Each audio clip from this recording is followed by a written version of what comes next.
Thank you for the invitation, and I'm very pleased to be here. I'm very pleased to be a member of Chambers as well, actually. I knew nothing about Chambers until I joined, and it's like opening the door onto this magic world. There's so much happening and there's so much interesting stuff, and I'm really pleased to be a member. So I'll tell you a bit about me and a little bit about storytelling, and we're a relatively small group, which is great because we can be able to do some low impact, interactive, friendly storytelling stuff. And then I thought we'd finish with a Q&A where you can hit me with any questions and I will try and answer as sensibly as I possibly can. And I'll also give you a couple of recommendations of names and publications to follow up if you feel that storytelling is for you. So about me. So I am a full-time professional storyteller. I have been working in storytelling for 25 years. I have worked a lot in education, both working with children and helping them with literacy and also training teachers.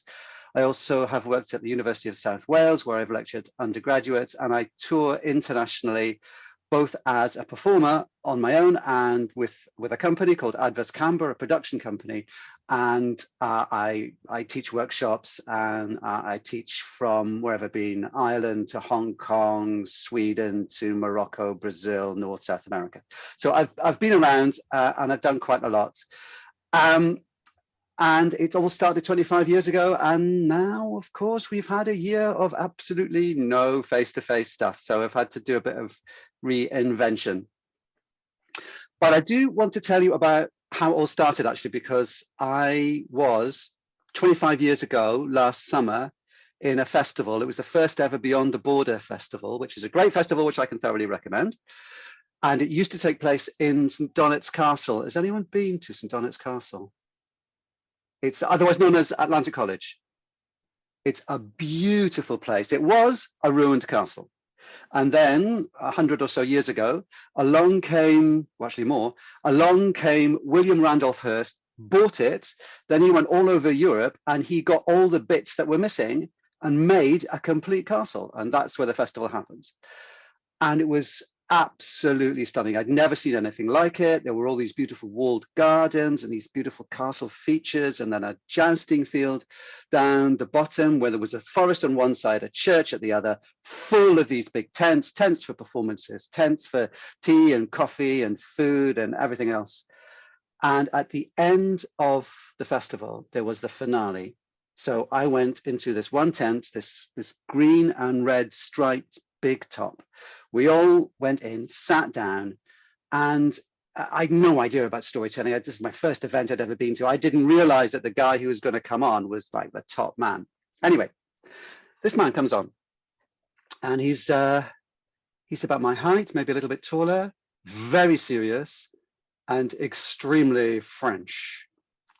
So everyone else who'd come on had done the kind of like, hi, I like you if you like me kind of interaction, but not him, no. He comes onto the stage and he says, I'm going to tell you a story, but it's long. 45 minutes long, maybe longer than you want. If that's too long, please go. If you stay for the whole story. Understood? We'd never been talked to like this before, but do you know what? Everyone stayed. And then this man who's called Abby Patricks, who I've known and worked with many times since then, he came to the front of the stage and he launched into this amazing Norwegian story about trolls and the strangest things you can possibly imagine. And it blew me away. I'd never seen anything like it, never heard anything like it. And when I walked out of, it was quite magical actually, because when I walked out of the tent, it was then dark and also the fog had come down. So there's a foghorn blaring in the background and it was a real pea super. You couldn't see your hand in front of your face. So I stumbled through the fog. I didn't know where I was going, but I did know one thing. And it was that I was now a storyteller. That's what I had to do. So that's a bit of my story. The eagle-eyed amongst you will have noticed I gave you two introductions. There was the first one, which was facts. And it was fine. It was good. It told you what you needed to know. It's kind of my CV. And then there was the second one, which wasn't. Well, it was factual in as much as it was based on truth, but it was not about facts. It was about experience. It was, of course, a story. Both modes are important, valid, and useful. But I have a question for you, and it is this: what's the difference for you between how these two modes affected you? If you've got an idea, give me a wave. I was in. Yes, you're in. Yes, these are such interesting observations, because in the first one you're in, which means in the other one you were out. And I don't want to say that storytelling is better than facts. Sometimes you absolutely need the facts clear, crystal clear, but there's a different connection that we have. Andrew, you were in mid-flow as well. Yeah, I'm sorry, I didn't mean to cut over you, Peter. There's a cynical saying in the world of journalism, that is, you should never let facts get in the way of a good story. Quite right. It's totally untrue, but the point of it is that a story engages people in a way that facts don't always. Exactly. Yeah. Thanks, Andrew. That's a really, really good observation. Anyone else? I mean, it's completely personal. So, yes, Stephanie. Yeah, I thought the way that you told the story made it more memorable as well. So I'm more likely to go away and say, heard the story from Michael earlier, and he listened to this French guy say the story. Blah, blah, blah. Whereas if you went off your CV, I probably wouldn't remember it as much. Okay. Yeah. And the other thing is that it's because it's experience. Something else happens as well. Stephanie, can I ask you some questions about the story? This is not a memory test. This is not a memory test. I'm not asking you to remember anything. Okay. So do you remember the bit when I went into the tent and sat down? Yeah. Okay. Could you pop yourself in the tent as well? Yeah. Okay. What's there? Can you tell me what's in front of you?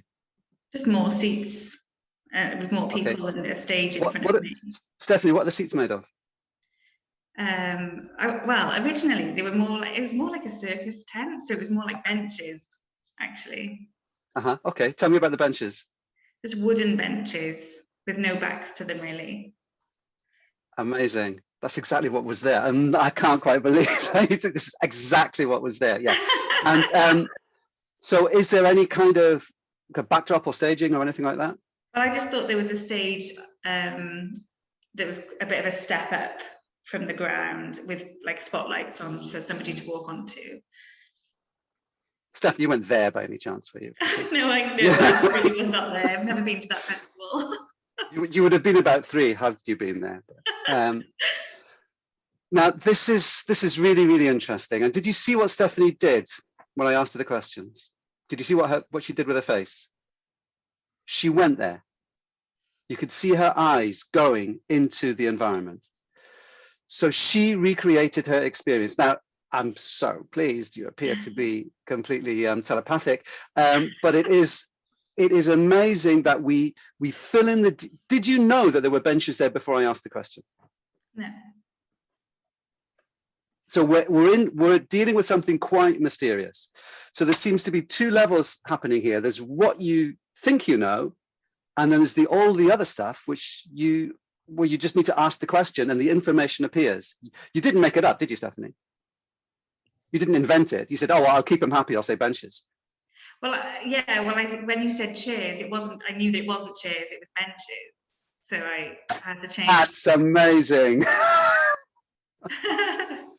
It's just so there is. I don't want to get too woo-woo about the whole thing, but there is something strange and alchemical and quantum happening when we do this work. And this is part of the added hidden value that we have, because not only is it true about the seeing and the hearing and the sensation world of the story, when you start telling stories in an organization or a community, everyone's imagination can link up in that way, and you get really something quite strong. Thank you, Stephanie. Anyone else got any observations about that or comments? No, I think that's a very interesting question.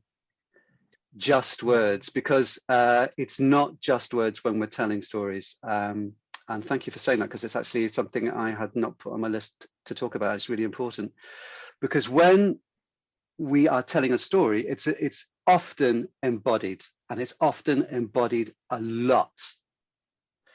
So, for example, there are various modes in storytelling. The most kind of clear mode is information.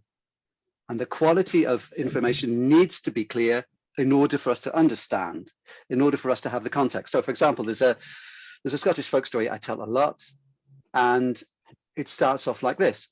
Once there was a boy called Jack. Jack lived in a cottage with his mother down by the sea. Every day, Jack would get up bright and early. He'd go down to the sea. He'd sit on a rock, and he'd sit there, and he'd listen to the sound of the sea. He'd listen to the sound of the seabirds crying above his head.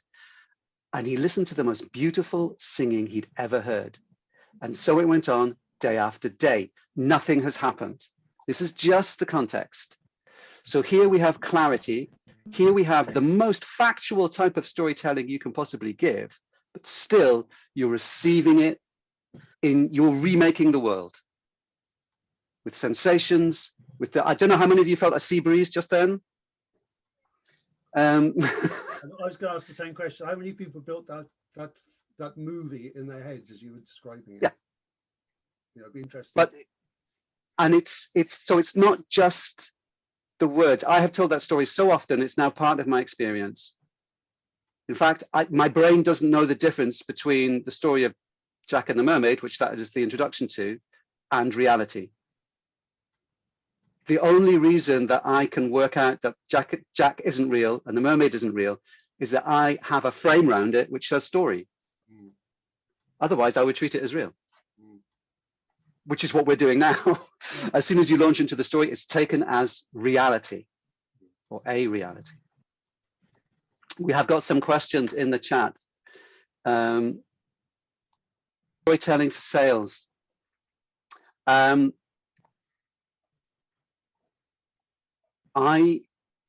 got to come up, actually, no, I'm going to say something, and then I do sales, but I'm not great at it. It's not my forte. So I'm going to say something, and then I'm just going to open the floor to see if anyone else has got some ideas as well. For me, storytelling for sales would be about the future you. So it's future storytelling. So in X months, stroke years, after having done this program thing, whatever it is, you will be able to do these things. You will be in this place wearing these clothes, driving this car, I don't know, whatever it is, feeling this level of satisfaction. Or you could choose not to do it. So there's one very simple, I have to make a choice now. The story is actually in the future, not in the past, but it's still a story. So that's just my attempt to answer that question. So the question again is, how can I use storytelling to gather more engagement? Sorry, no. So yes, how can I use storytelling to gather more engagement on social media or with sales? I talked about sales there. Thanks, Jason. I can't quite believe where the time's gone. We've only got 3 minutes left. I want to finish on time. I want to draw your attention to some of the links I've put in the chat, particularly Annette Simmons and Jeff Mead. Annette is the goddess of organizational storytelling, and she talks about the different types of story that you can tell. And I just want to tell a type of story that she recommends, which is the values in action story. She has got about half a dozen types of stories that we really should have under our belt. And the values in action story tells you, it's a story about when you did the thing that you should have done, even though it actually probably wasn't advantageous to you in that moment. So, very quick version of the story. I saw an ad from the BBC. They were looking for someone to work with them, working with adults who wanted to write books for children, but had never written anything before. And there were half a dozen of them, and they were going to film the process, and then there would be an event at the end, and the book would be published. So I applied, and I got an interview. So I went to the BBC in Llandaff, went to this little office, and we sat down. It was all very nice and chatty. And I also knew who else was up for it. I wasn't quite sure I was going to get this because there were at the time I'd not published anything, and I knew at least one person was a proper published author. So I thought, hey, I'll just go along and see what happens. So we're chatting about this and that, and I was talking about the techniques and tools that I use to get to generate stories from children and from adults. And it was all going very well. And then one of the producers says, well, you see, the thing is, this is television, Michael. And what you have to understand is that we need jeopardy. Okay, fine. So this is what we want to do. So we've got a 5-week series, 6-week series. In week 4, what we want to do is we will tell the group that actually they don't have what they thought was 4 weeks. They've only got 2 weeks left. Then we put in jeopardy and people will be glued to the screens. And I said, under no circumstances will I agree to do such a thing. Because you've asked me to take a role where there is trust between me and the participants. And if I start the process knowing that I'm deliberately going to trip them up, that is a serious act of bad faith. No. And I thought, well, there we are. I feel very noble. I've missed the gig, but hey, went home, got the call, got the gig, yay! So that's a values in action story. And it's a really good one to have because your values speak louder than words.